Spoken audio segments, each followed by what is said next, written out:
Hey everyone, and welcome back to Commander Clash. Season 13 has already wrapped up last week with the Seth episode, so that was our last gameplay episode of Season 13. It was very nice. It was very Seth-tacular. Very up to the standards of Seth, I hope. So please check that out. I enjoyed it. Yeah, so please check that out if you are just looking for gameplay or you missed it somehow. This episode, however, is going to be continuing a time-honored tradition of doing a stats wrap-up. So we're going to be basically looking at the most interesting stats from season 13, who won the most, who came in first place the most, who came in last the most, what are the most popular colors in our playgroup, what are the most popular cards in our playgroup, if the games are going faster or slower this season compared to previous seasons. We're going to be covering all of that and much more in the season wrap-up. So if you're a stats nerd, if you want to see how our playgroup is changing and evolving season to season, then this is the episode for you. But before we jump into the sweet, delicious stats, 2 quick reminders. First of all, if you want to support the channel, and you want to purchase the sweet cards that we've been playing on Commander Clash this entire season, or you want to get in on the pre-ordering cards from Phyrexia All Obi-Wan, you can head over to our sponsor, cardkingdom.com/mtggoldfish, and be sure to ask for a scoop sticker in the order notes for a free scoop sticker. And the other way to support the channel is you can head on over to our own store, mtggoldfishmerch.com. You can buy deck boxes, deck sleeves, t-shirts, and so much more over there. And then finally, no spending any money, just like and subscribe this video, and that really helps the channel grow. All right. Are we ready to begin? We are. I think so. Okay. Time to Clash Online. All right, I had to. All right. So, in this season is a long one. It was 25 episodes, which was 3 more than average. And we had 26 games, 4 less than average. The reason because a lot of our episodes used to have 2 games. We would be like, oh, the first game is too short, let's go in for another one. However, this time it was the games were, over an hour or so. We figured, one would be enough. So that explains why we have less games but more episodes than average. The average game length. This is an interesting one. We keep saying that the average game length keeps going down. Like, Commander is getting faster. That's the sentiment over the years. And sure enough, average game length, 10.8 turns. That's -1 from last season, I believe. What do y'all think about that? Wait. I wish I knew what it was like 5 or 10 seasons ago. Like, I'm very curious. Like, how much is this compared to like the early seasons of Commander Clash? Down a whole turn in a season is kind of a big shift. Like, that's a pretty big shift. Yeah. I thought before it was like 13 turns, right? I think that's what we were pushing around. I think that was like when we started cataloging the season, like started the season wrap up, which was like 4 seasons ago, so like 3-ish years ago. It was like 12 point something turns, I believe. So a turn a year then. Yeah, pretty much. It's like 10.8, so it's like closer to 11 than closer to 10, but Did we already ban Sol Ring last season? So I'd figure that we banned a bunch of fast mana, and yeah, it's we still banned faster. Mana. Huh. And also average game length went down by 21 minutes. We have shorter games, period. That's what I'm very curious about, because last season we had some super long games. It was like one of our longest seasons ever in terms of game length. Yeah. What do you think changed? Because I don't feel like we did anything meaningfully different, but our game length is down a huge amount. Wait, wasn't I off last season? Were you? Yeah. No. I was off last season. We get our haymakers counted again. Yeah. That's right. So the games have ended faster because aggro player Krim is here. Aggro player Krim, as I draw the aggro from everybody. So the games end faster. See? I guess realistically, you are more aggressive than some other people at the table. I don't think you're more aggro than me, but you're definitely more aggro than I'm definitely not more aggro than anybody at this table. I think everyone here. Maybe I'm not. But you've been playing like rogues. You played rogues, soldiers. Ojutai started killing everybody at the table. So I get. You know what? I don't know why that is. I would have assumed. No, actually, yeah. If our game time has gone down, that's pretty cool. You know, that means we're getting a lot of plays in, though, right? Like, I mean, though we're having less turns, I feel like we've been doing a lot more on each of our turns. I think there's also two other factors to consider, and that's what episodes we're aiming for each year. Not just our playstyle and deck building, but the fact that we've been showcasing commanders that were printed in 2022. Maybe that has a contribution. Maybe they're just stronger than the year before, and that might be a reason why. And then also, how many episodes have we been doing that are jank episodes? Because our jank episodes always are on the longer end, because we'll do something like, I don't know, everybody has to make a video game deck, and every single card, its major purpose isn't to win the game, it's just to be more flavorful, you know? Like if I pick Street Fighter, then I need a Ryu, and I don't really care. Well, now we have a Universes Beyond. That was a bad example, but what I'm saying is, like, sometimes maybe we weren't as janky this entire season. Wow, I don't know. Didn't we play all artworks from one artist? Yes, this I season? remember we had that. some pretty janky episodes. That was a janky theme, but how many, like, we always have janky themes every single season, but maybe we had less on average this season. Maybe that's just because the spoilers, though, right? Because, like, I mean, there's a new set coming out now all the time, so we want to showcase the new commanders, right? So how much time do we actually get to actually take a detour and do our filler beach episodes? You know what I mean? Filler beach episodes. So I think this was season 13, right? That we just completed? Yes. Yeah. I'm actually not sure this average game length is correct. Like, I'm looking at the season 12 stats, and it says that our average game length was 10 turns last season. Oh, so maybe this is less than average. So this would mean might that not be 10.8, like less than, we actually went like longer. 0.8 of a turn longer on average this season. I actually went back. We've been doing this since season 9, the stats wrap up. Season 9, 11.8 turns. Season 10, 11 turns. Season 12 was 10 turns. So we're right in the same range. Like, usually somewhere between 10 and like up to a high of 11.8 in season 9. Maybe banning Sol Ring.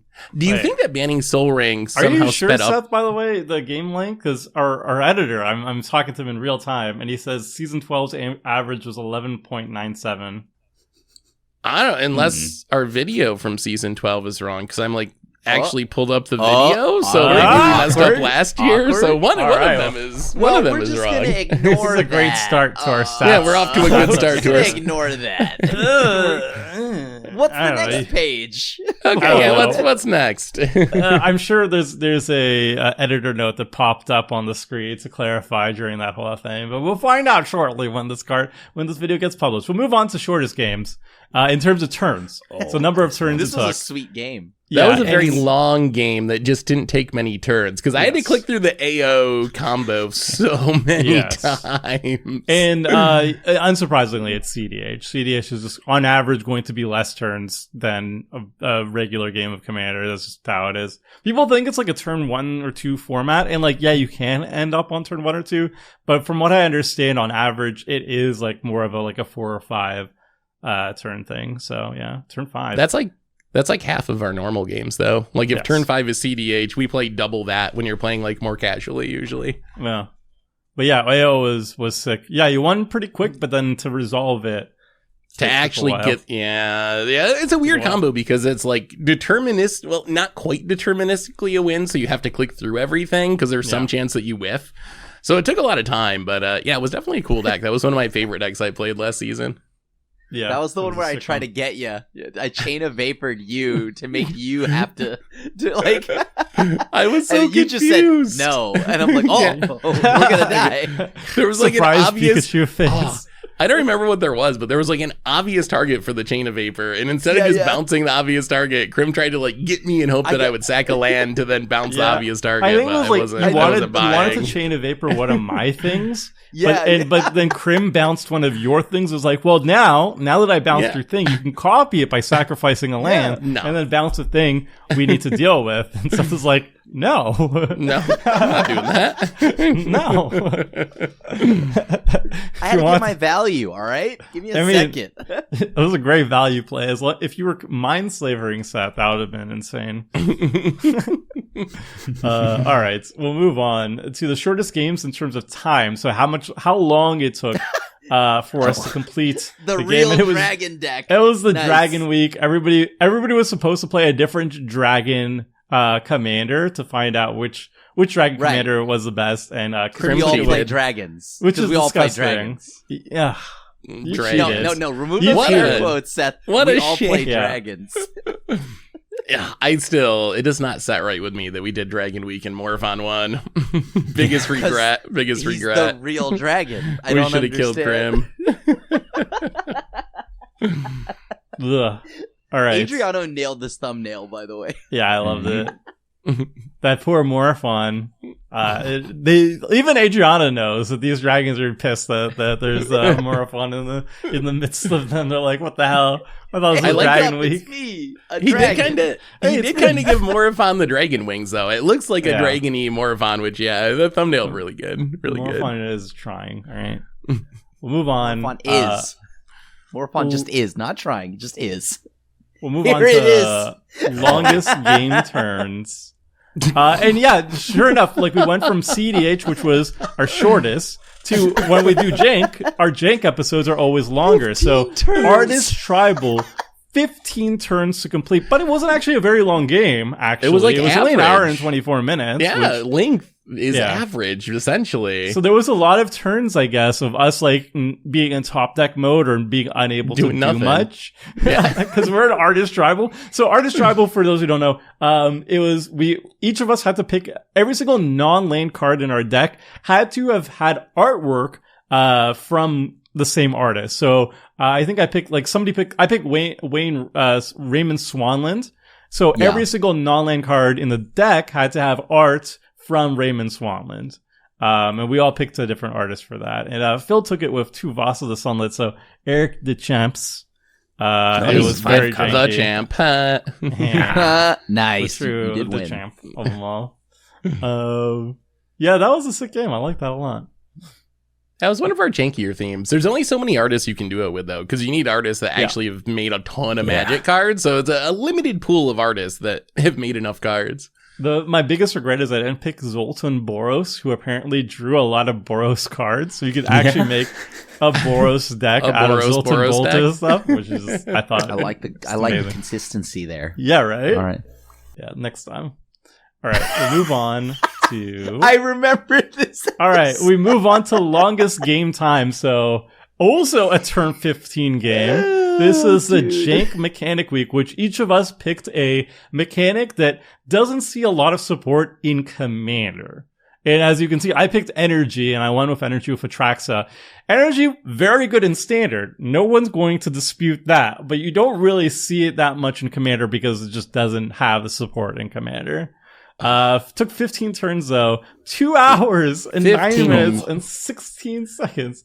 Somehow, wait, was this when Seth had Banding and I had Bushido? Yeah, and Tomer had I don't even remember the name of the enchantment, but it was something where you could remove energy to prevent damage, and then you got the bounce thing, so you could just bounce the board every turn, and it took you so long to actually kill us. Yeah, my Banding deck just could not get through the energy lock somehow. It was like some consulate. It was like a white enchantment. Yeah, you had to spend 3 energy or 2 energy to make a creature not take deal any damage this turn. And so it was like a poor man's pillow fort card. And I was 1 disenchant away from just being dead. But thankfully none of you had any disenchant. So I was just hiding behind this. And then eventually I got the Aether Squall Ancient, to bounce everything. And I had infinite energy at that point. So I could just bounce all the creatures every single turn basically whenever I wanted to and keep attacking you at the same time. Let it be known, this was the episode for watchers where you can watch Tomer read out the Bushido ability and then and then forget in a second and then block. Yeah. Too strong. That was the sickest power play I've ever seen from Tomer. Also, this is like a surprisingly short longest game. Like, I think in previous seasons, we had like some 3+ hour monstrosities. That was Chaos Week. 2 hour, 9 minutes is not like, that's not that long for the longest game out of 25, 26 games this season. We didn't have a chaos episode, thank God. Maybe that's why our time, our average time was lower.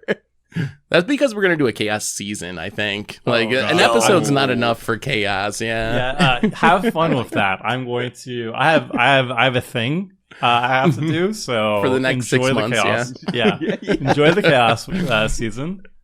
Have fun, I guess, or whatever you do on chaos. All right, okay. Let's compromise, Tomer. We'll settle on group hug season. Oh God! I've played group hug, and I actually kind of enjoy it as long as it has a win condition. So far, you've won every game you brought group hug to the table. I hate that, by the way. I have the highest win percentage with group hug. What does that even mean? What that means? Like everything I believed in makes no sense. Everything was a lie. I hate it. Nobody's gonna kill the group hug player. That's true. No one wants to kill you. And it's over. And then I just wait until you draw your deck. You deck yourself. Oh my God. All right, whatever. I hate it. All right, now we're gonna move on to the most important stats, which is who won the most, who won the least, who came in second, and all that stuff. So we start obviously with first place, and with 8 wins this season, it's easily Seth in first. Me in second most first place victories at 6, and then Krim and Phil are tied with Moto. with Moto. Krim, Phil, and Moto tied for third. Yeah. MTGO being on here, by the way, Magic Online, the client that we play Commander on, basically we count MTGO as a win if the game crashes and none of us were in a 100% guarantee win. So if we're about to win the game and the game crashes, then it counts as a win for whoever was in that position. However, if we were just in the middle of a game and the game crashes, then that's an MTGO win. What do you guys think about these stats? Moto, I'm surprised. Yeah, Moto popped off. God, yeah, Moto overperformed, and I'm surprised that I don't usually come out on top in this. I feel like last season I was pretty low in the ranking, so I don't know why. And Tomer, that's because Richard had you on lock. He knows. That might be it. And Tomer, you had a really good season too. I remember a couple seasons ago, weren't you near the bottom and the kill Tomer first meme was a big thing, and that's gone. Now Tomer is kind of crushing it. Yeah, well, we'll see when we get to later slides. But if I actually looked into it, at the beginning of the season, I was on a hot streak. I think I won 4 in a row. So I started the season very well. End of the season, not so much. It definitely was a balancing point, but definitely overall 6 wins is kind of sweet. I don't know who the guests were. I think one was Tom. Maybe it was 2 Toms, but we didn't have a lot of guests this season, so... Maybe Richard. I feel like Richard filled in a couple times. I don't know if he won one of his fill-in games. Yeah. All right, we'll move on to who got into second place. Who do you think got in second place overall? I mean, hopefully Krim. We know Krim lives for second. Maybe. That is Krim's me? Hopefully MO, me, right? please. All right, we'll find out. Yes! No! Wait. Oh, we jumped wait. to- No!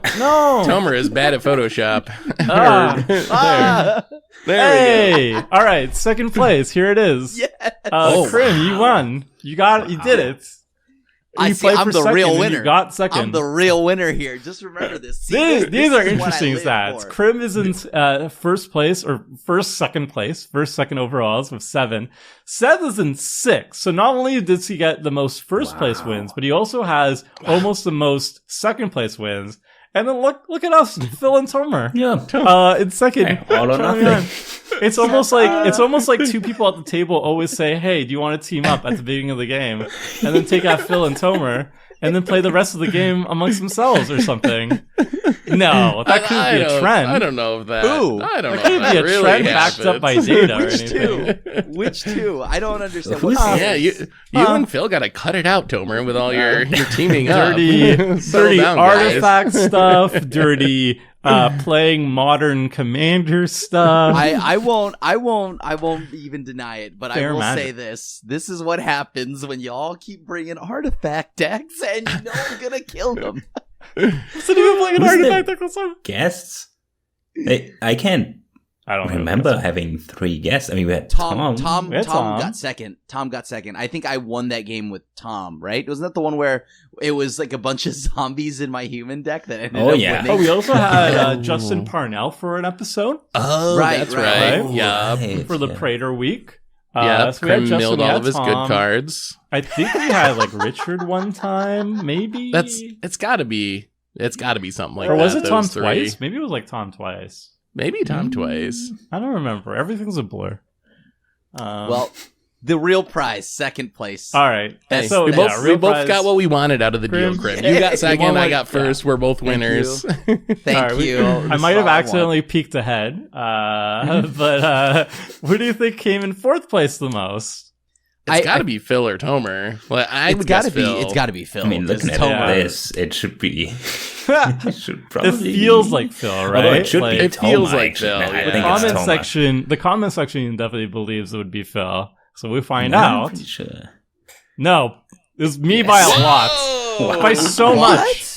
There's I mean, no. by so 3 much. games alone, yeah. Wow, Phil actually is tied for least with getting taken out first. Yeah. Yeah. Just somewhere Krim in and the middle. Phil just don't get. I think there was a season that Phil was by far the first. I think it was the season that I was sitting out.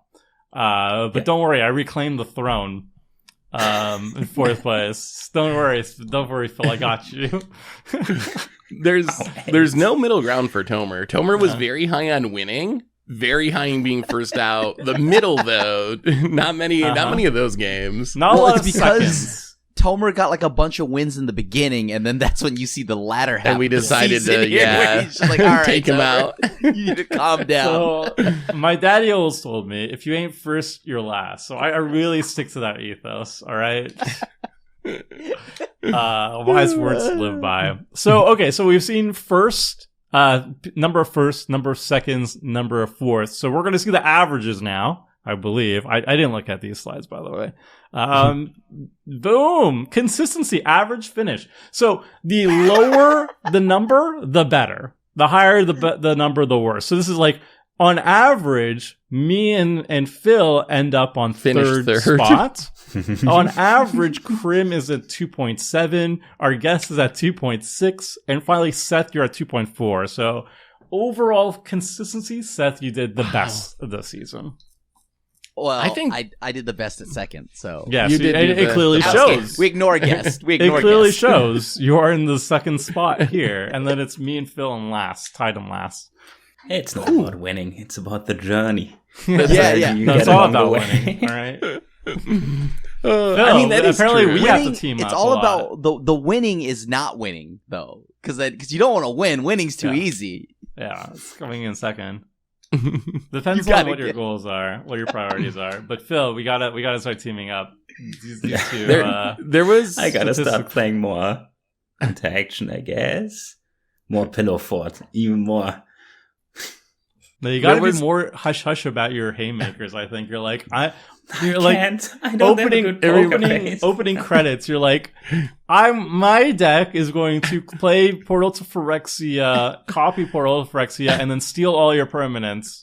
That's my goal, and then we're all just like, It reminds must be me. stuffed. It reminds me of the early seasons of Commander Clash, where I had the bad habit of saying like, "Ooh, am I gonna win next turn?" and Yeah. stuff like that, and then I would always get taken out. Yeah, it reminds me a little bit of that because Phil will say things like that. We're like, "Whoa, if I untap here, it's gonna be really good," and we're all like, "Well, I guess we better attack Phil this turn Yeah. before that happens." Just Yeah, say you're like sometimes you're I- like a flower deck, like I built around pretty flowers. You could have Portal to Phyrexia in the deck, but just don't mention that part. You know, Yeah, maybe just leave that part out. say So- say No, my it's- commander is it's name, always- and that's pretty cool, and then that's it. It's always one turn before I go off. I'm like, oh my god, this is gonna be sick. Then I'm getting taken out. You can't let me with all the like it's like all of us have interaction waiting now just for I can't help it. I'm too excited.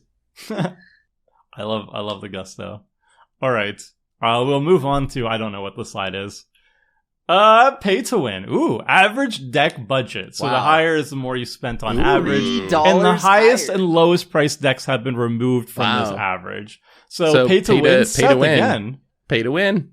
It does correlate with who won the most, doesn't it? Although it's like, it's pretty close. Like Krim and I were barely separated by $3. And then even like Tomer and Phil, we're all within like $100. And I'm sure Tomer's, your average has got to be drugged down a little bit by playing budget decks, because I know a few times during the season you've played like a $50 deck or something. Yeah. So it's pretty close. Yeah. When I don't play budget though, like I just go all out. Like I'll put like a Gauntlet of Might in my mono red deck that's like $3,000 and just like whatever. Seth, I'm curious what the $3 is. On average, how much does an opposition agent cost these days? That was like $10. How much could it be? $5. I mean, also, what do you think of this number overall? Like, just lumping all of us together, say our average deck cost is $700. That's a lot of money, right? Like in the real world, like $700. Yeah, it's just the lands, right? Now that I'm playing more paper Commander, the cards are fine, and if you spend like $10 for Liliana or something, that's fine. But then $20 for a fetch land, no way. Like the land bases alone are like $300 for our decks. Because I play Phyrexian Tower, it costs nothing on Modo, so just throw it in there. Maybe some Ancient fetches. Tomb is like $60, but even like on Modo, Urborg's like $30 or $40. There's a Saga, fetch lands, even shock lands like $10, $15. That all adds up if you're playing 3-color, 4-color, 5-color. Yeah. And for people who don't play Magic Online, like it's hard to imagine us like just casually like busting out these cards, but realistically, like reserve list is not a thing online, right? Like you could have your duels and stuff for like $2 each, and just staples that don't make it in. Like, there are expensive cards online, but they're usually, like, cards that are big on Modern, big in Standard. Those are the cards that are going to be, you know, relatively where the paper cards are. But Commander cards that are only showing up in Commander and nowhere else, they're, like, dirt cheap online. So, it's very different. It'd be interesting to see the Moto prices. I know I just randomly pulled up the Naya Urborg deck that I played this season, and it was one of my more expensive decks in paper. It was like $1,200, but on Moto it was like $50 or something. So it was like such a huge price difference. Yeah. All right, we shall move on to another slide. The most expensive deck. Hey yo! Oh my god!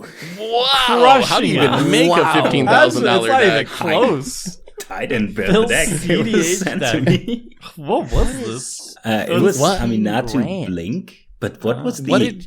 What did you have? Tabernacle? What is the... There's got to be some like $5,000 card in there. Yeah. There's no way you get to that price without it. Probably two $5,000 cards. like the next highest, so Phil's at 14,000 and some change, and then the next highest 5,000. Yeah. So it's almost triple the price. Like how? Yeah. Our 3 decks together still don't make Phil's deck. What are the... Oh, yeah. If you throw in the deck. Time Twister. Time Twister. You had a... That'll do it. Mox Diamond, Time Twister.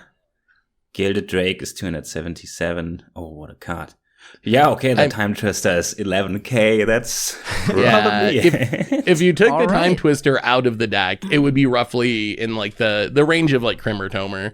Yeah. I think I got lucky because I played mono white for CDH week, which $2,000 is absurdly expensive. But compared to most CDH decks, I guess AO is kind of a budget CDH deck in some ways. I have to imagine that'd be like a lot of, you're missing out on like a lot of the Power 9 cards. Or no, well, you're missing out on Time Twister, you're missing out on like a lot of the expensive lands. So, yeah. Whoo-wee. That's I'm kind of impressed by the $2,000 CDH deck though. That's kind of low, right? Like for CDH, wow. I mean yours wasn't that bad, I guess, at 3,500 for CDH. Just 14 casual 14,000. Nice. Thankfully, proxying is very, very encouraged in the CDH sphere. So, like, this is not actually... It's less of an issue than, like, the $700 average decks, I would say. Yeah, ironically. Yeah, oddly, that is true. Yeah. All right. We'll move on to First Blood. And, oh, boy, wow. Whoa, Krim! Whoa. What am I doing up here? Krim is the aggro player now. Krim at 7, Seth at 7, so tied for first. I'm not too far behind with 6, and then Phil is a little bit lower at 4. 4 First Bloods.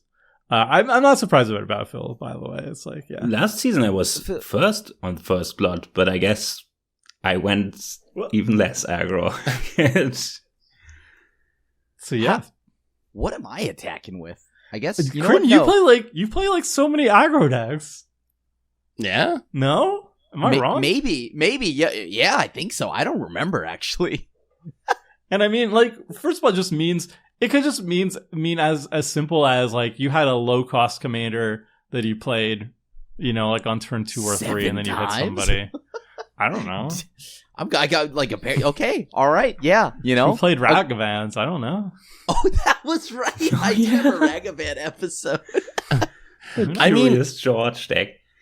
I think it's a change though, because I'm looking at some of the old seasons, and Krim is usually near the bottom at this stat. So I feel like your deck selection has changed a little bit because you were off last season, right? And then you came back this season, and I think like it's got to be a little different than before. I think you are like morphing into more of a tempo player, aggro player a little bit. I mean, maybe so. Just like I'm really surprised I'm even tied at first. No, me too. I mean, Phil being last makes sense. Phil, although it seems like you might accidentally hit someone with the mana dork more often because you probably play the most mana dorks, but I guess they're always tapping for mana rather than attacking. Yeah, this season especially, I less aggro than before. I just don't like attacking. Yeah. All right, we'll move on to the next thingy, which is Fair Magic. So this is the number of combo wins, and so I was talking to our editor who compiled it, and basically, combo wins are basically combos that are infinite combos, so literal true infinite loops that win the game. So he wasn't counting, for example, there were some people who did infinite mana combos, but those didn't lead to like a win the game situation. You just won off something else. So those weren't counted. But yeah, there was not a lot of combo wins in this thing. There was just me, Seth, and Guest. Krim and Phil didn't even win a single time off a combo. And mine was CDH, which you're almost always going to win with a combo, right? Like, it's pretty rare that you're not a combo deck in CDH. So, yeah, I guess we're not a very combo-y play group. So, Richard won with Cobalt Storm. Seth, you won on CDH Buck with the AO Nim Death Mental loop. And then I won with the high power $100 decks. I did Vadrik, Steamkin, Searing Touch Infinite Loop. Oh, that was the Storm episode, right? Where I had the sea monster that ate your graveyard. I hated that. Seth decided to deal like 39 damage to me out of nowhere. Yeah. See, we're not always on a team. There's times when we're not. There are rare exceptions to this rule. Just statistically, you are. Seth out of nowhere gave me 35 to the hey. That was an interesting gamble because I remember there was like a lot of discourse on like, oh, was Seth Krim being salty or not? But like I looked at it and it was like Krim was literally dead on board. He could stop me and then he just dies to Seth on his turn. So. Yeah, if Krim wasn't attacked, I think he would definitely just shut me down and I wouldn't be able to play the game. That was a very interesting political situation for sure. I feel like I can't remember for sure, but I feel like I came away from it feeling like I made a mistake. And like it would have went better for me if I hadn't hit Krim for so much. But yeah.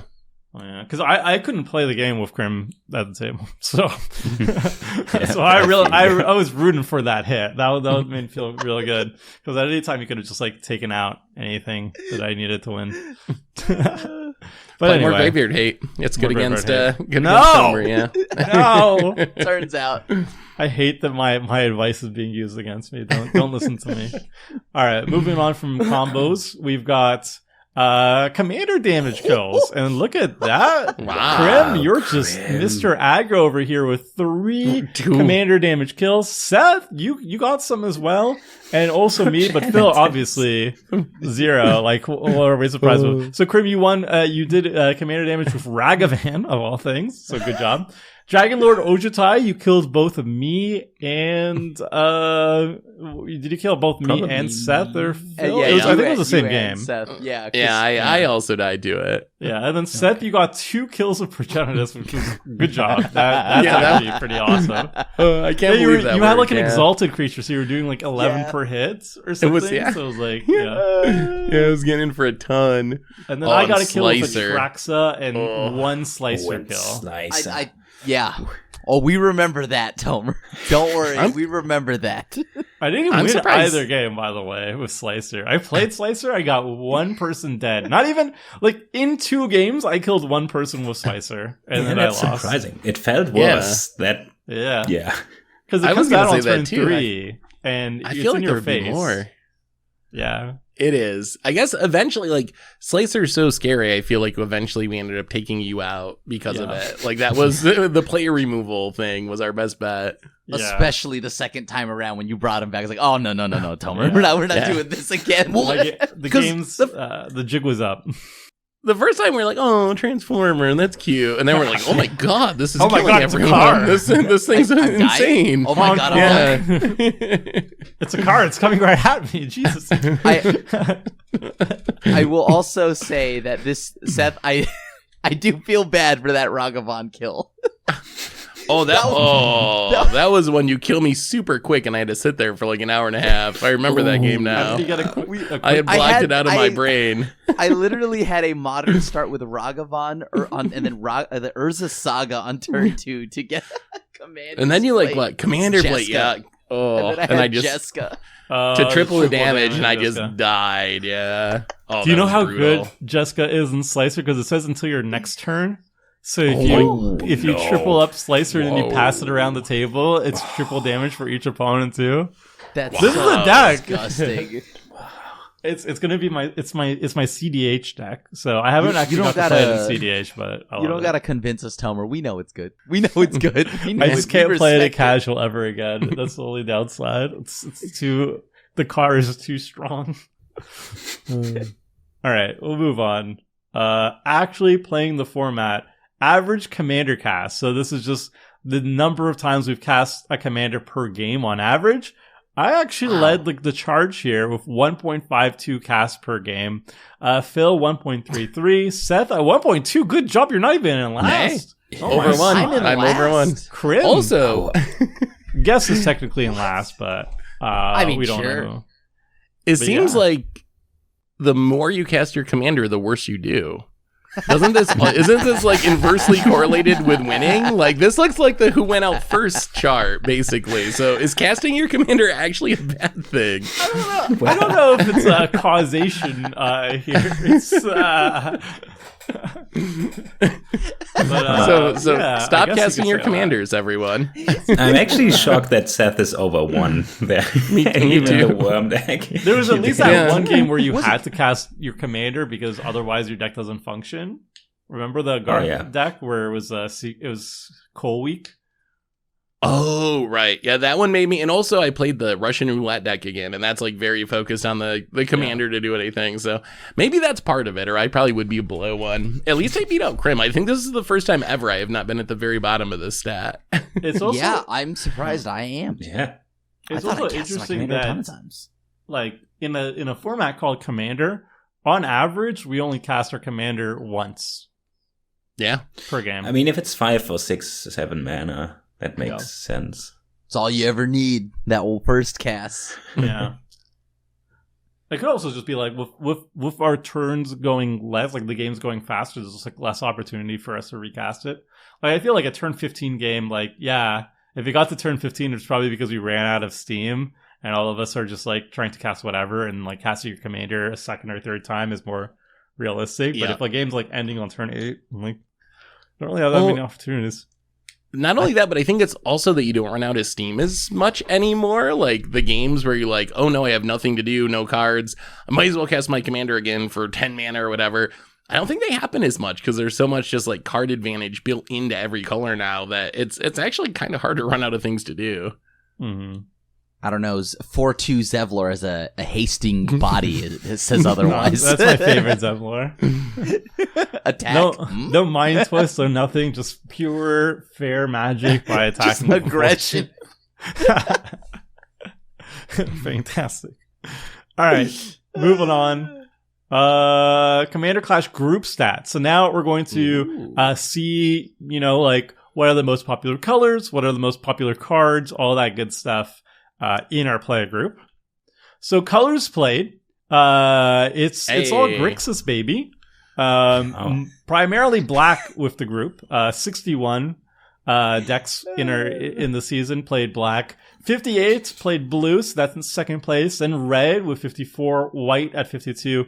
And green is actually the least popular in our play group with only 46. And I feel like that's like all Phil decks. It's gotta be. That's mostly Phil. The Phil factor. If Phil wasn't in this group, I don't think we'd have a single green.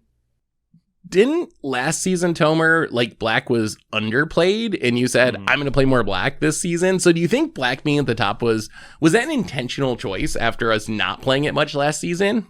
Did you actually think that I'm going to try to play more black and actually execute on that? Was it this season? I don't even remember. Season 12, black was our lowest played color. Yeah. That's funny. The season that I leave, I cycle out. It's because like every season that I'm back on, right? Like black is the most played. Grixis shoots to the top. Yes, we know. But like, I mean, like that is wild that y'all don't play that much black. Like what? Why not? Also, what about green? Green is like the most powerful color. Black. It's widely accepted to be the most powerful color. Do we shy away from it because it's so powerful? Like, do you intentionally try to avoid green, or does it just happen? I think with Crim in the group, it's naturally going to be lower than average, right?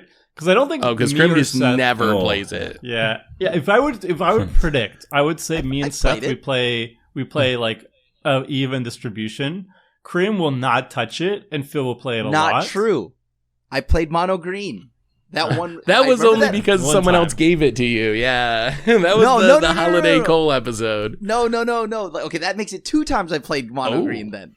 No, your mono green deck wasn't actually a mono green deck. I think it was like 5 colors or some nonsense. No, it was mono green. I had all green cards and Nico Bolas. Well, the stats here would not mark it as a mono green deck. That's what I'm trying to say. But yeah, it's interesting. The green is now the least played color in our play group. The Crim factor. The Crim factor. Yeah, the rise in Grixis. Maybe we gotta play more green next season. And the Dimir color. Maybe I gotta be the mono green player next season. We'll see. Alright. Color combos. Unsurprisingly, every single season we have Wooburg as the most popular combination by far with 20. And that's all set. I think it's also mostly because like if we ever do a jank episode, like that we need to really reach for a certain theme, like if we're building like a Lord of the Rings deck or whatever, Artist Tribal, we really need Artist Tribal. You need just more colors to make a really janky restricted theme work. So we're naturally going to gravitate to that. But unsurprisingly, actually surprisingly, after 5 color, it's going to go straight to mono colors, black and red. And 8 and 7. Yeah. 2 of that is Tomer on Slicer, right? We know that. That's a couple of slicers. We know that Slicer at least. And I guess we had some popular monocolor commanders, like Gix was printed during this season, Sheoldred was printed during this season. So that might be part of it too, is like checking out the new cards. Mm-hmm. That's different though. I remember mono black Minami. But yeah, Grixis, Mardu, green, Esper, Dimir, finally blue. Oh no, white is actually the lowest in terms of monocolor. White's only two mono white decks. Yeah. Well, I was actually my highest thing was white last season. That's why I wanted to go back to more black decks. And then of course Grixis and Esper very high in the 3-color pairs thanks to Crim over there. Yeah. And Mardu, I think.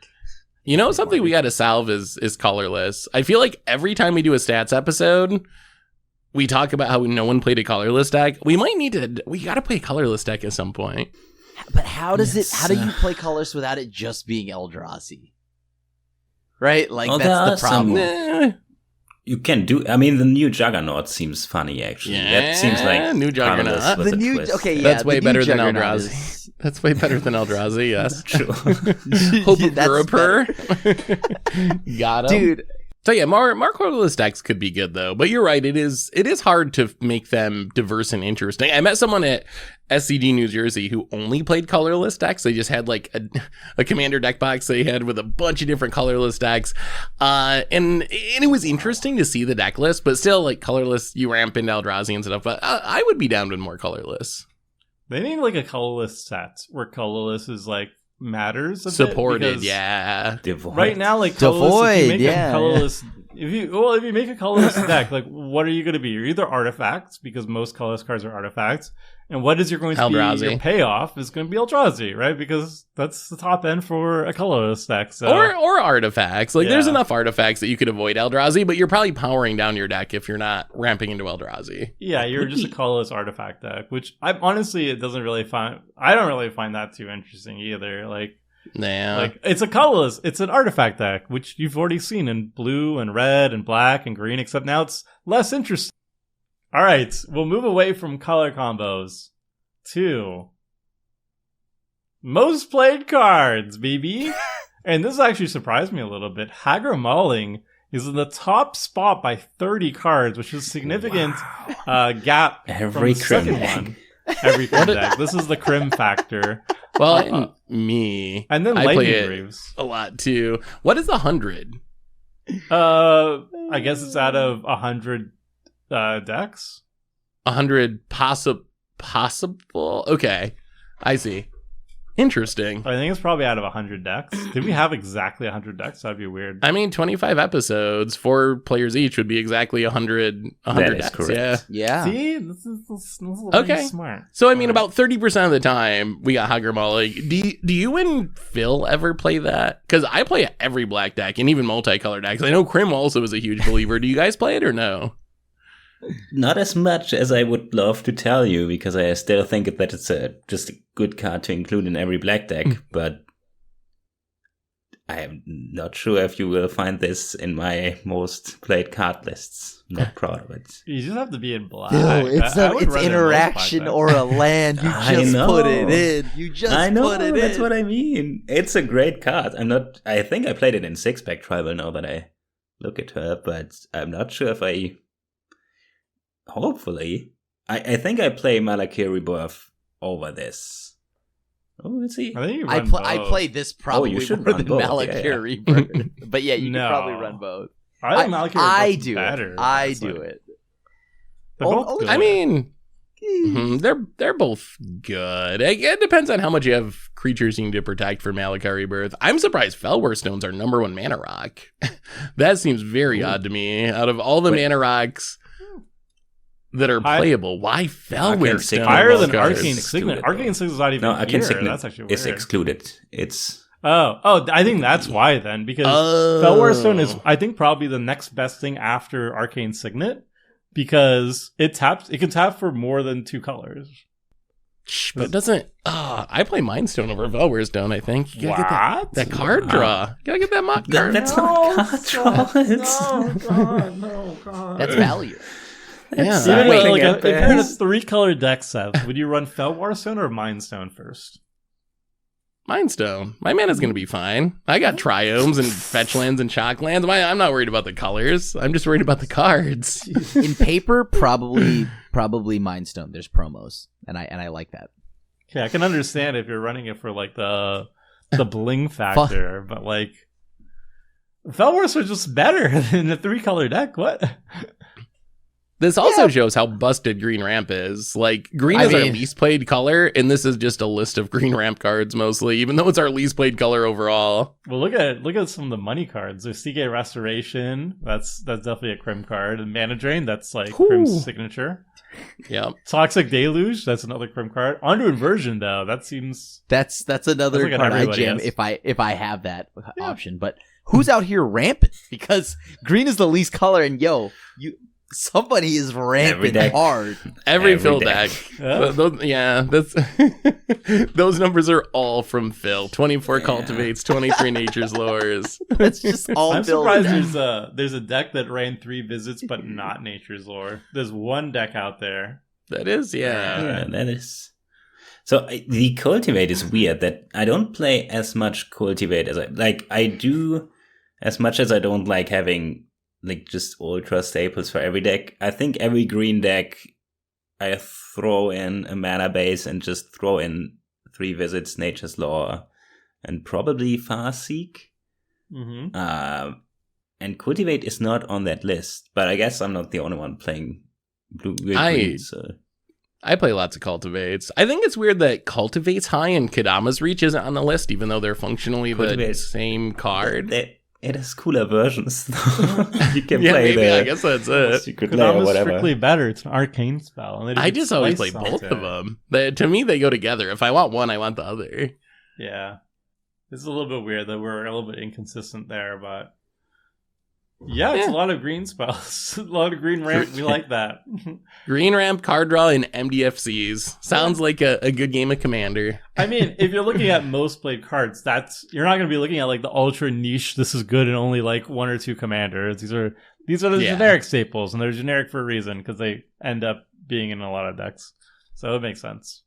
I think we start moving to individual people now. So we'll find out by. Nope, never mind. Most played cards. Continuing downwards, Sakura Tribe Elder, Solemn, Opposition Agent, Tangleflor Hedron, good job, Seth. Yes. Getting it all up there. Esper Sentinel, good job, Phil. Wow, 9 Foundry Inspectors. We did have a lot of artifact decks this season, didn't we? Yeah, that's a lot of Foundry Inspectors. A lot of planes. Oh, no, wait, that's the Planeswalker section. I was like, a lot of Planeswalker shit up now. Karn has got to be mostly Tomer, right? I feel like I stole your Karns multiple times this season. I think it actually might be me. I put him in almost every deck. Oh, all right. Just as a vanilla way to shut off stacks. Nonsense from artifacts. Yeah, like just artifacts. I just don't. I don't want to lose an artifact. Tomer plays it for legit reasons. Tomer's always like, someone might exile my Cauldron. We gotta have a plan for that. And they always do. So I'm vindicated each time. And I also go one mech title, which exiles itself. Sad times. Only 18 farewells. That means we do play Farewell. Like I don't play very very often. That's maybe a Cyclonic Rift, so I guess that is. Yeah. That's pretty good. It's no Hagramauling, but it's not bad. Hagrammauling's the truth, and we play Onto Inversion more than we play Farewell. It's because it's a land. I think. Yeah. Wait, check out the bottom of Creatures Goblin Velda. Yeah, that seems very specific. That's whoever's playing mono red. That's Tomer at least. I know that's gotta be Tomer. There's gotta be a lot of Tomering. Yeah. It's Tomer. That's Slicer / Tomer all over it right there. It's me. All right. Should probably be more Thieving Skydivers. That card's really good. That should be higher on the list. That's Phil. I know that's Phil. You definitely stole my land at least one time with that. So. I feel like he's stolen a few of your lands, dude. I mean, if I play Artifact, I understand what's going to be happening. My board is going to be ravaged each time. All right, we'll move on to most played Artifacts, Enchantments, and Lands. Command Tower at top, 61. Meathook Massacre. Meathook and Collective Restraint. So Meathook's got to be... I mean, I play Meathook a bit, but I think that's got to be mostly Crim. Yeah. Collective Restraint has got to be Phil, right? Phil's the biggest believer in Collective Restraint. Phyrexian Arena? Gross. Oh, that's I stand behind that. Who's doing that? Every deck with black mana, it's in there. Oh yeah, I love Phyrexian Arena. It draws me cards. It's so good. In 2023? Why don't you play? Oh, I guess you're the one who was Black like, I Market play Connections. Mind Stone to crack it to draw cards, so I understand. Yeah, sometimes I got to keep my Mind Stone on the battlefield, but I still want to draw cards, so I need my Phyrexian Arena. I It's understand. not a battle I will try to win against you. Lurking Predators, a new edition. I think this is the first season that's shown up on our top list, which That's is gotta be interesting that Phil. we've all like That's me, probably. Yeah. rediscovered this card from a decade ago. Yeah. Yeah.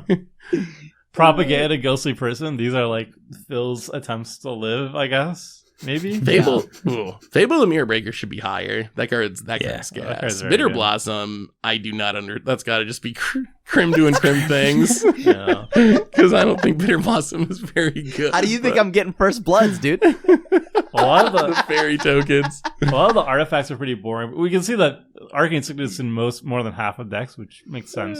But there How is are like Sol Ring some nuggets of fun stuff. How do we have 15 Soul Rings when it was on the ban list, though? My bad. We I played don't- the precons. CDH. CDH, precons, and then cheating. Cheating. In that order, I think. So was Prim. And then the rest is cheating. I actually make sure there are no soul rings, so I know it's not me. Except unless it's intent, like we It's can. just like have a it. weird number of them. It's 15 of them. That's not divisible Yeah. by 4. Maybe, did we leave them in for viewer submitted weeks? I don't remember if we edited them out or Maybe. not this time, but yeah. Maybe. Anyhow. Moving on. We got individual Whoa. stats, starting with me. Klajan. Hi. Klajan. All right. Colors played. I was leading the charge Ooh, the for red red. mage. Oh, so you didn't play a million black decks. Like you played a No. fine amount, but you didn't go super heavy. You actually have No. a pretty well-rounded color pie. Yeah. I mean, red is the outlier, but everything else is like within a 1 or 2 numbers, and then it's just a lot of red. And that's like, Slicer, Rudiclad, and Yeah. stuff. That's your love of Slicer. Yeah, I need to play more green. Is what I've walked. Oh no! Nah. Oh no! This is actually a real thing. I actually play less green when I'm in a season with Crim. This is legit. I'm not even memeing. So is this to not anger Crim? Yes. Or because he's gonna have hate cards? For No. green? I don't want the Crim aggro. I don't want the Crim aggro, so I avoid playing green. Literally, no, I'm not even joking. That actually Green makes when it comes sense. There. I save my green decks for Crimless seasons. Or when he's away. If he's away, if it's a guest episode without Crim, then I bust out the green. Do it. Time to break out the veggies. Yeah, the broccolis, they're coming. All right. Color combos, 5 color, unsurprising. That's our highest stat. Red, black, Boros, is it? So 2 reds, 2 red guilds, Azorius, Golgari, Jeskai, Sultai, Redless Atraxa. Yeah. Not Not a bad. lot of, Looks about right. Yeah, not a lot of combinations there. It's just like, red is up there, black is up there, Boros is up there. All right, moving Could on. you technically fill this out? Like, how many? There were 25 episodes, and how many are in the? Like, just thinking about trying to get a season where I have a full filled out sheet on this. Oh, I don't think it's possible in a normal season length. There's too many color combinations to do literally all of them. Oh no, it would not be enough. Yeah.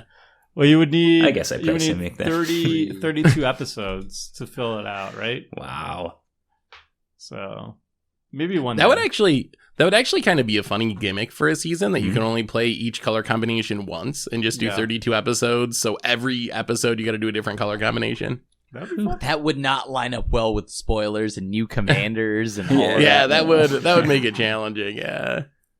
There was another off the wall suggestion where one season it's like some sort of like survival mode where if you use a card once in a deck, you can never use it again for the rest of the season. Whew.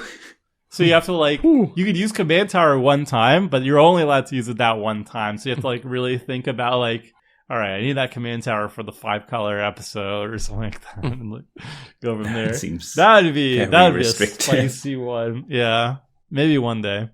All right, moving on. Most played cards. Foundry Inspector. Why you play? See, this is the list of artifact stuff. Yeah. Tomer did play a lot of artifact decks this season. This is my artifact card. Lightning Greaves at topmost. Head Falchi Inspector. Goblin Blasphemous Engineer, Act. Tomer. Yeah. Mirror Retriever. Scrap Trolley. Mystic Forge. Mystic. Oh. You are literally just Golly. the artifact guy. That is just a red artifact deck, basically. Yeah. With a couple Secure green Tribe Elder cards. for some reason. Yeah. Yeah. The singular To green balance card it out. peppered in there, yeah. And then it's just a mono red artifact deck, basically. This is great.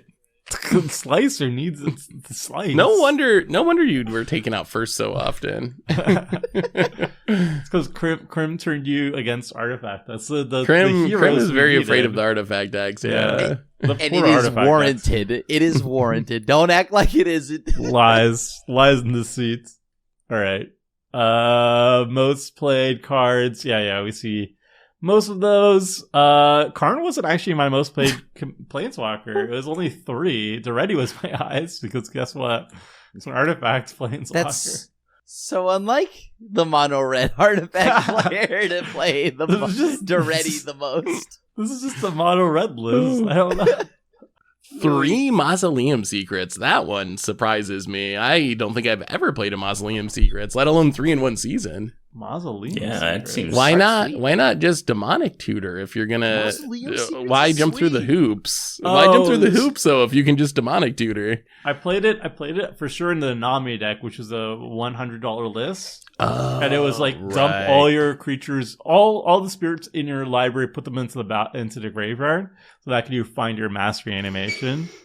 I don't know what the other ones were. So budget Demonic Tutor, that makes more sense. As a budget choice, I can definitely see it. Yeah. Well, yeah, that's just like a lot of Artifact stuff. A lot of Yeah, artifact Lot of stuff. artifact stuff. All right, See what we'll the keep veil of going. Artifacts. Yeah, Arcane Curse Signets of up there. Opulence. Curse of Opulence. Gotta rep the best. Darksteel Horde City. Invasion. I don't even know what that's from. I think that's probably a That's Crim deck. batter. That's batter blossom. That's the Batter Blossom. Yeah, I think Yeah. Crim, you gave me a cool deck with Dread Horde and Invasion in there. I don't know why there would be 2 though. That's Tomer, I don't know what what else Soul Rings. How's there 4 Soul Rings there? Yeah, Tomer. Exposed here. You want to explain that to us, Tom? CDH. CDH. CDH Hmm. 4 times in a CDH season? 4 I times? don't think I remember episodes 2, 3, and 4 happening. Precon. Tomer. CDH. Oh, we Tomer's had not an pre-con. enchantment player.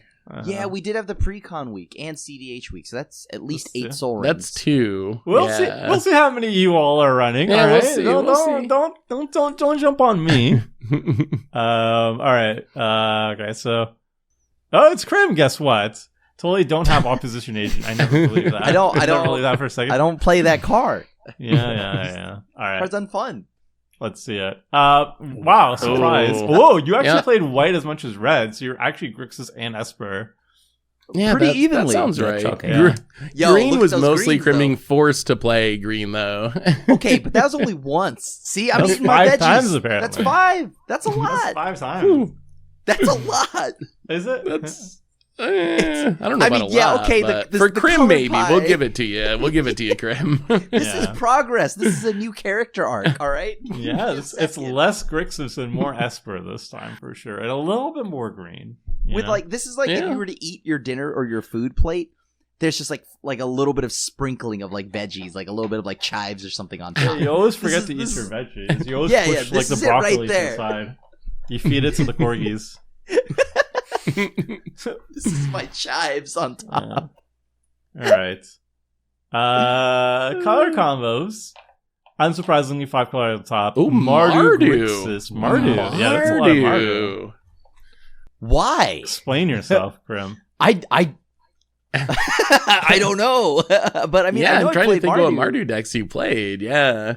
The 5 color ones were because of the jank weeks, right, and whatnot, and my Mhm. mono green deck. But like, other than that, I don't know why Mardu. Oh God, am I Mardu guy now? Grixis? I don't Yeah, even know. apparently. I don't even know what Move Mardu down commander you Grixis. played. I can't think of it either. I see Grixis and Esper checks out. There's like Aminatu. There was like a lot of Grixis commanders. Well, only 3, I Oh. guess, not a lot. Wait, Blue, Dimir, Azorius. I think that means that 4 of my 5 green decks. They were all 5-color decks. You played 4 5-color decks, and then the green deck I made you play for the Troll Christmas episode. So you didn't actually play any more green. You played a single mono green deck. I'm a liar. And that single mono green is the one I gave him. He didn't even have a choice.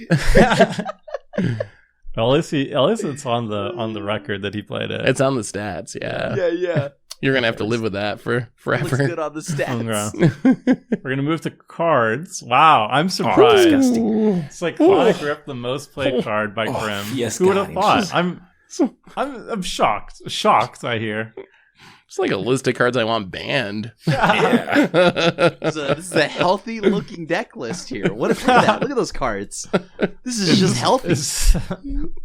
Like how mine was like a bunch of artifacts. This was like a list of removal and obnoxious control cards. A list of control cards. Interaction. We call it what it is. Interaction, right? This is good. Look at those farewells. I'm surprised the Chrome as well isn't here, actually. Yeah, I was gonna say. Like, where's the Chrome as well? Surprised also.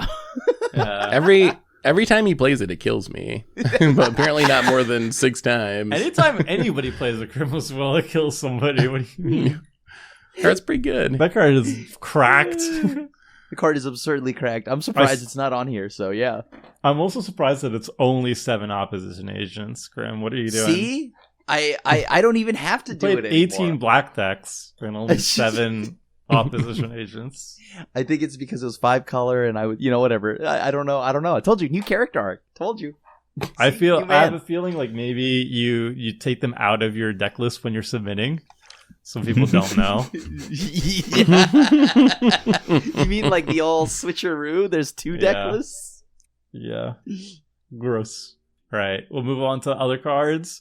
So, most played creature, obviously, opposition agent. Most played planeswalkers, Nicol Bolas. What the heck?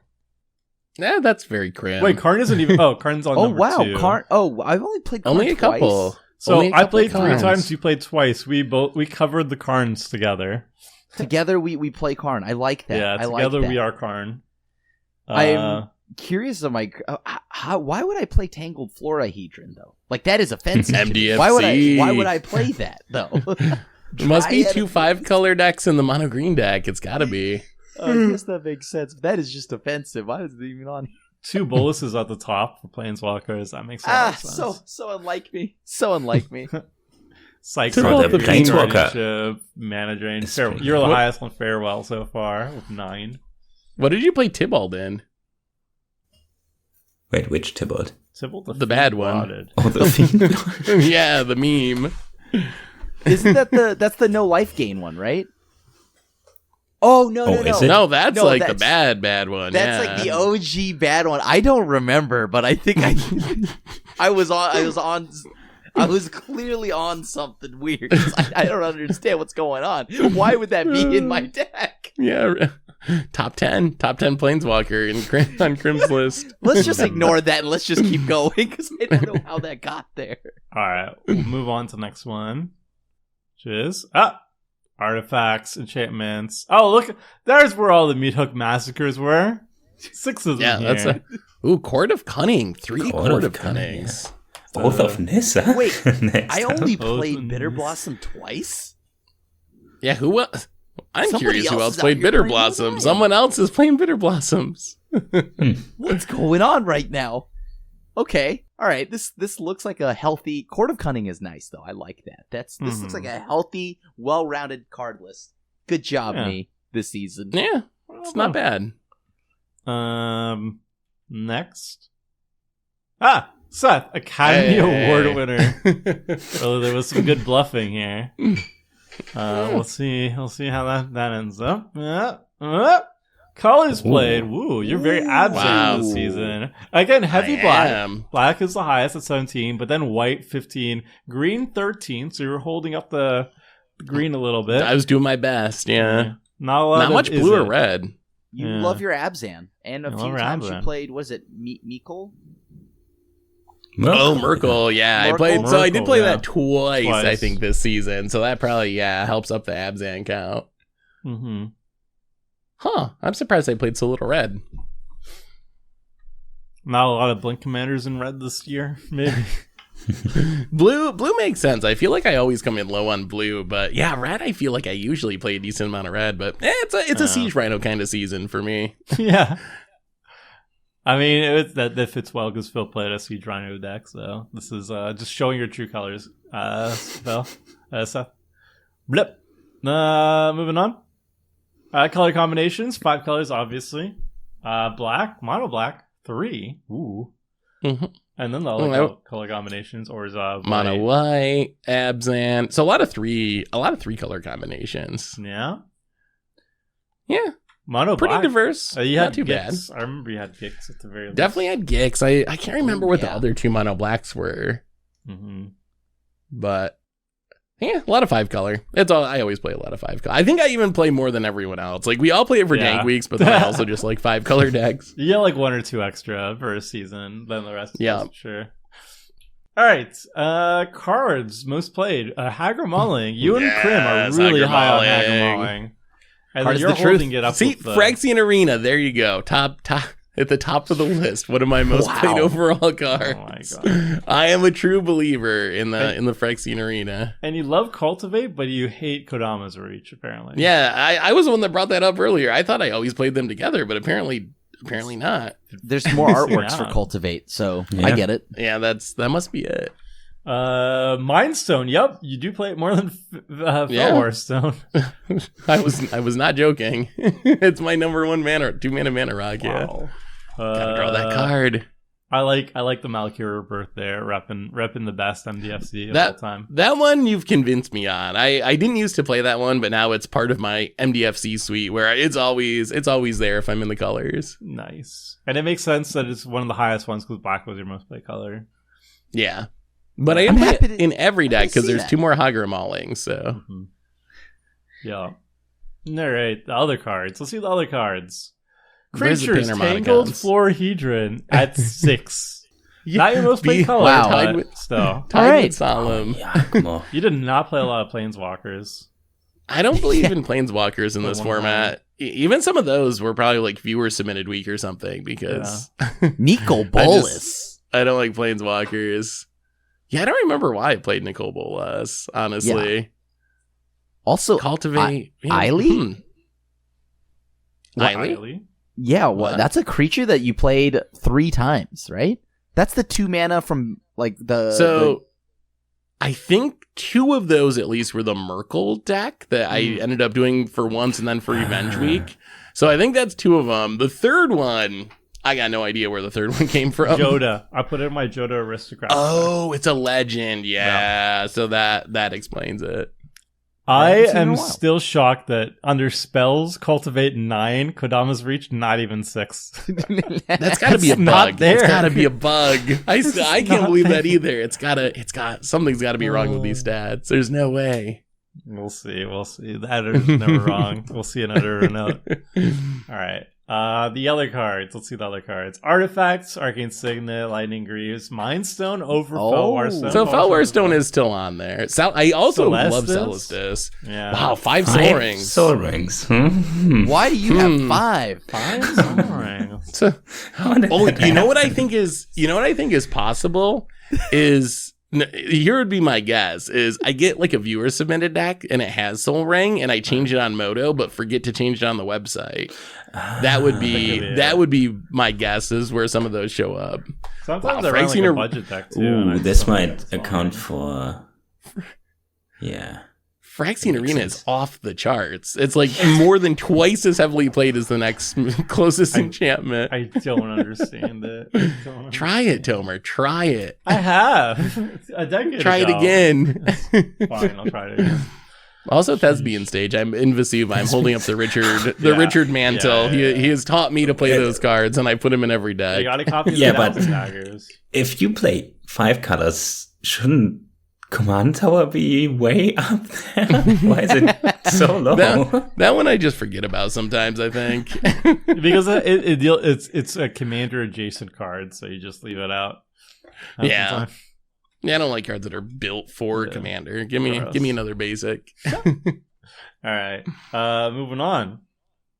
Phil, value. This is value. Value. That's it. Value. That makes sense. Yeah. That checks. All right, let's see what the most played value cards are.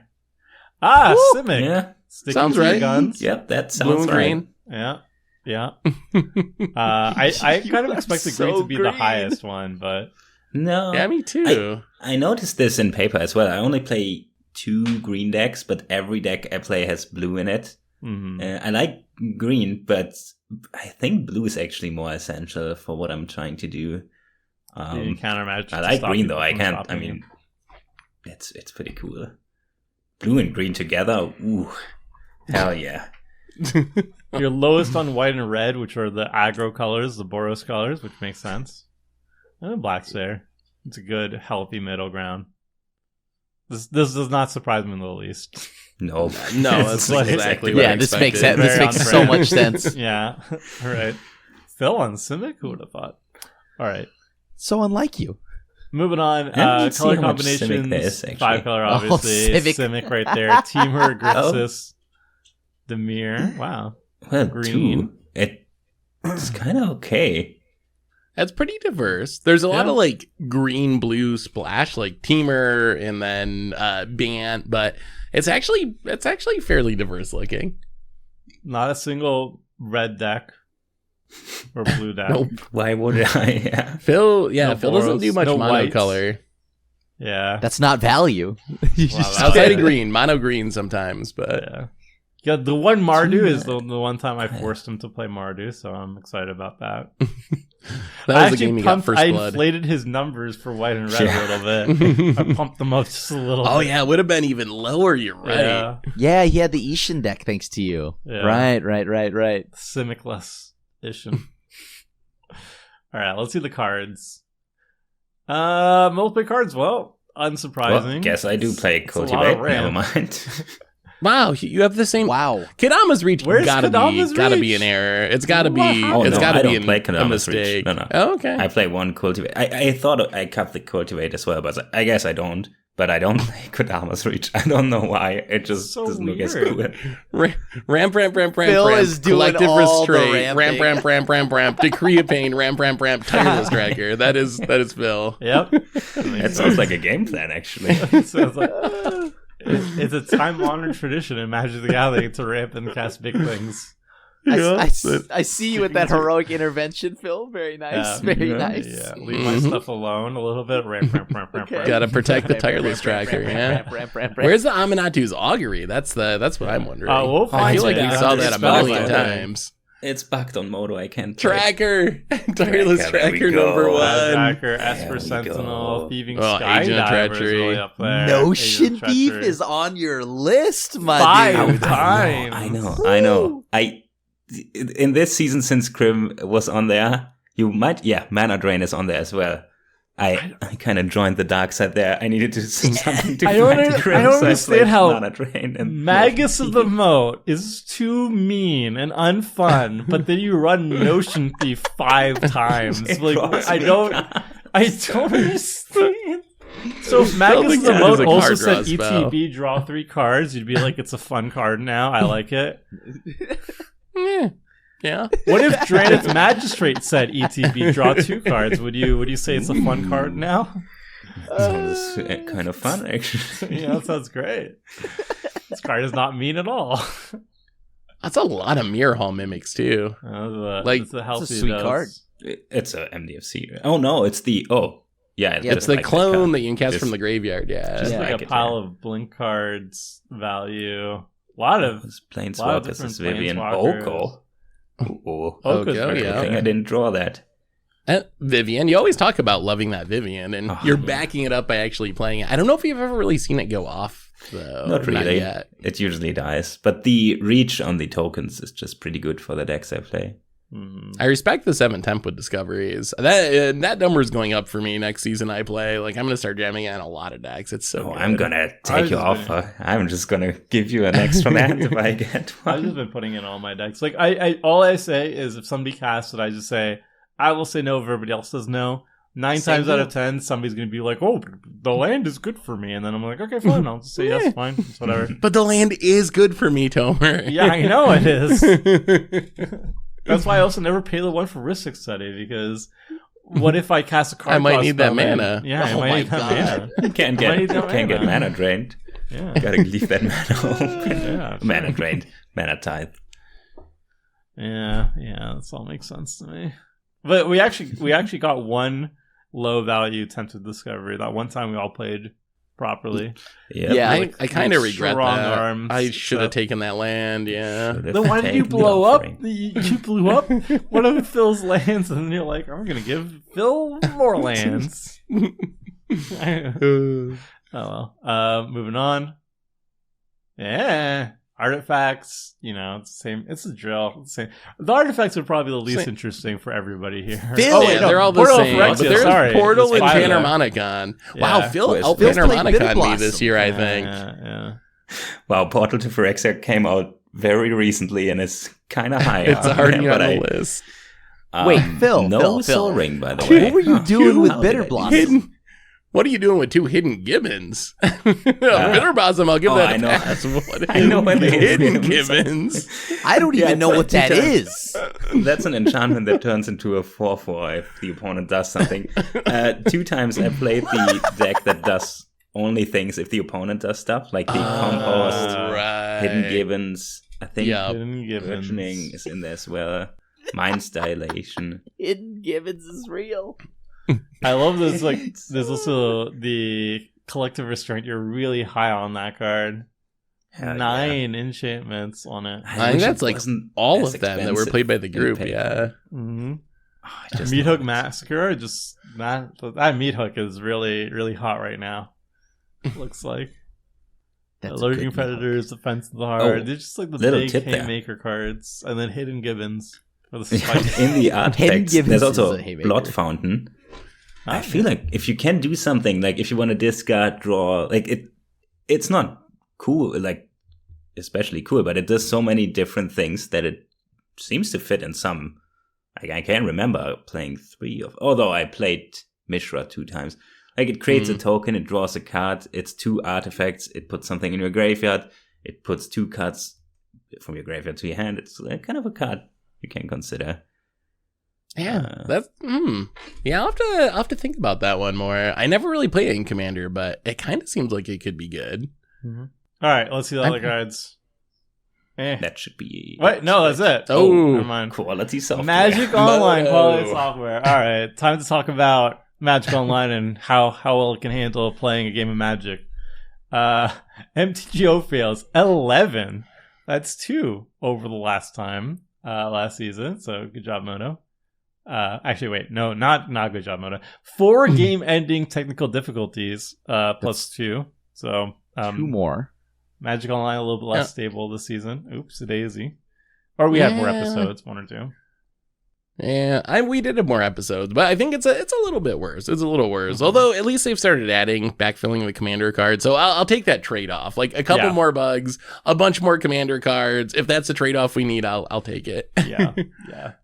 I'm okay with that. Memorable moments. So top 1. These are the highlights of the season, according to our editor. Tomer with Mech Titan and punting it away by playing a fetch knight without a red source left to fetch. That was I also had a red land in my hand.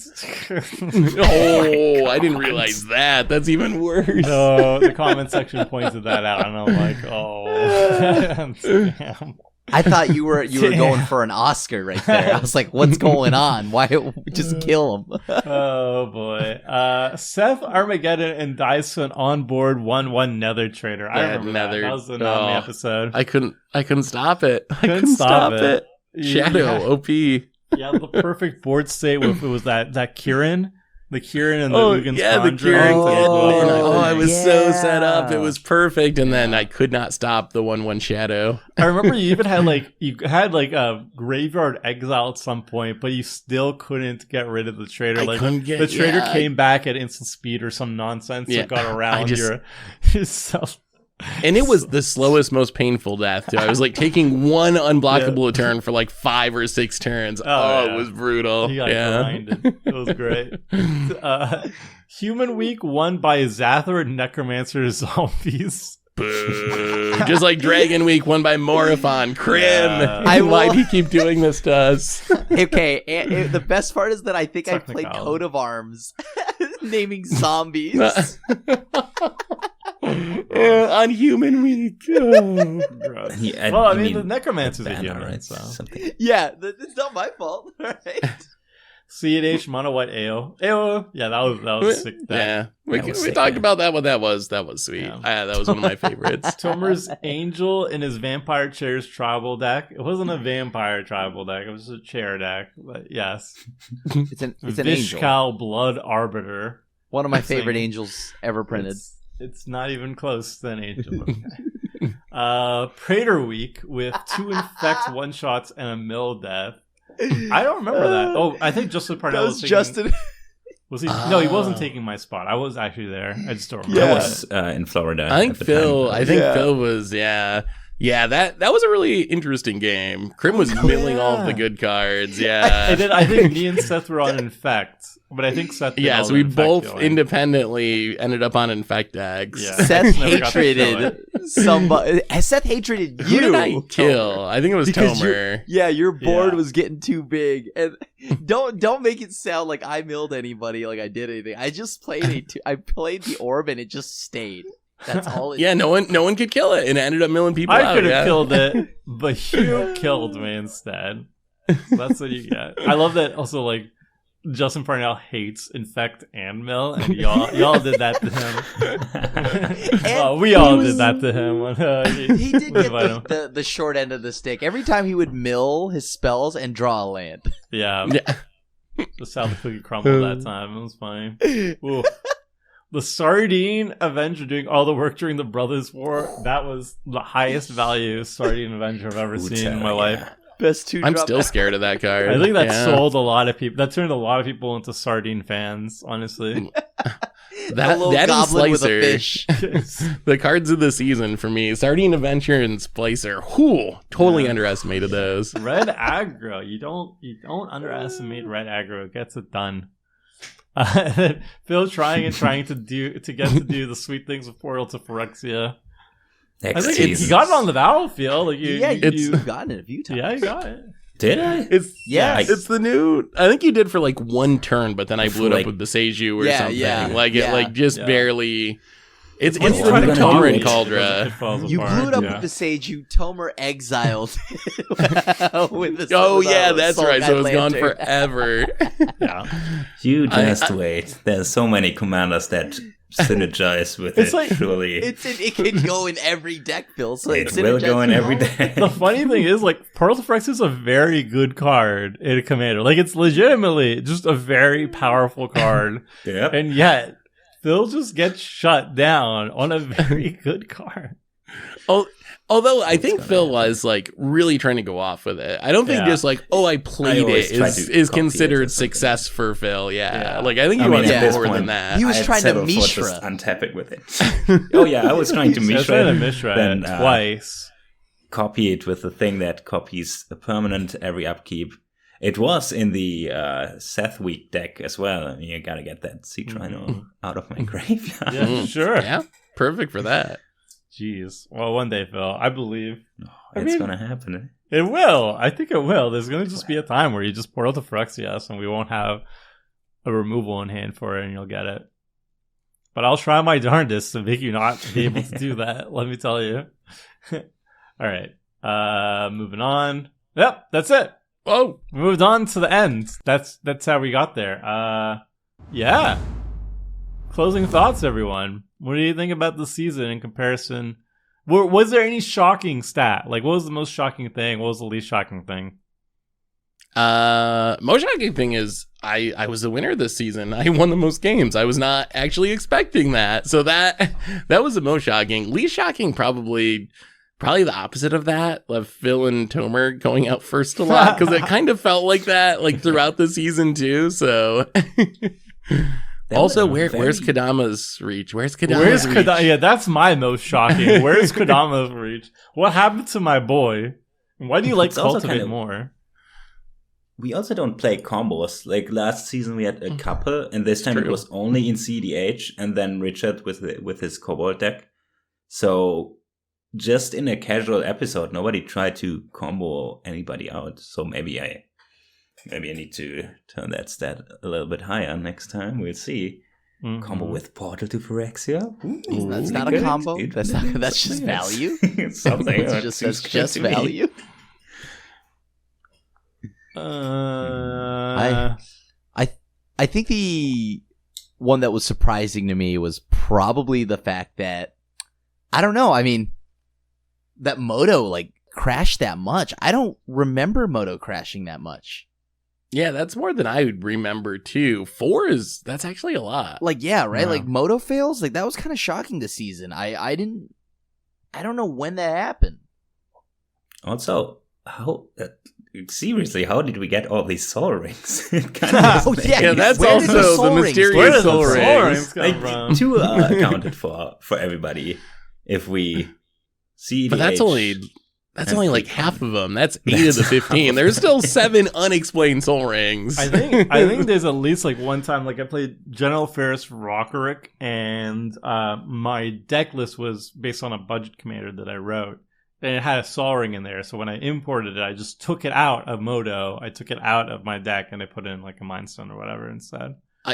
And there's no Richard this week, but I'm pretty sure the one episode he guested on, he just straight up played Soul Ring because he didn't realize that we had banned it for the season. I'm the Codfather. I do what I want. This is my show. Well, so yeah, it doesn't have to deal with the repercussions either because it's not going to be on for the next episode. So. Yeah. What's going to happen? We're going to give him flack for the next episode? No. Yeah, he just shows up. He plays Sol Ring. He Armageddons and he leaves. And he's out. Mic drop. Mic drop. All right. Well, that's going to wrap it up for this Commander Clash season, the stats episode. Let us know if there's any stats that you were interested in us covering in a future season. Like, we're always interested in seeing, like, what do you guys all want to see in terms of stats? Like, what should we be tracking for the next season? Let us know in the comment section below. Yeah, we'll be back very shortly, as in next week, with the start of season 14.